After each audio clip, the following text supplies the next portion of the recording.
What is going on? Welcome to Greggles TV Daily. Hope you're having a fantastic day.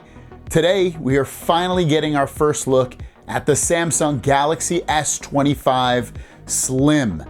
OnLeaks has released some first renders of what this phone is going to look like, along with some dimensions and all of that. And it is really slim. It is the slimmest phone, I think, especially a flagship phone, forever, basically, or nearly ever. This is crazy, crazy thin for a flagship phone, especially on the Samsung side, and you still get a lot of phone with it. So let's take a deeper dive at the S25 Slim. So TLDR on this one is that the Galaxy S25 Slim is impressively thin at 6.4 millimeters, making it one of Samsung's thinnest phones yet.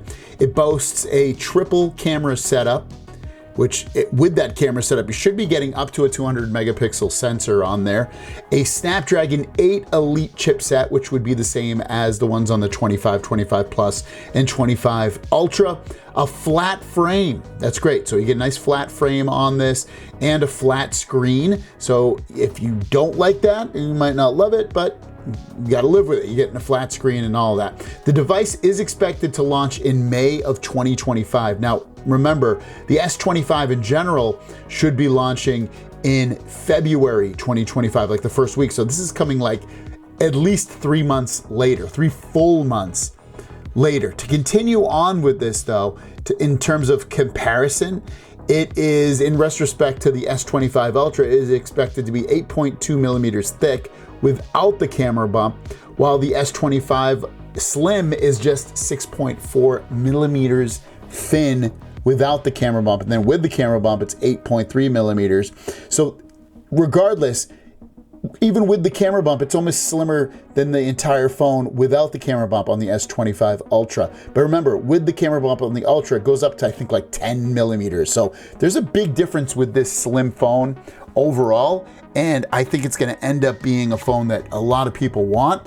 And to continue with that, it's got the same button layouts with the power button and the under display fingerprint sensor and the volume and the camera on top and all of that. So like design wise, sure, the biggest part of it is that it's really slim and lightweight, but in terms of, you know, the design of the phone, just the look of it, it looks very similar to all the other S25s on the market. It's just super, super slim.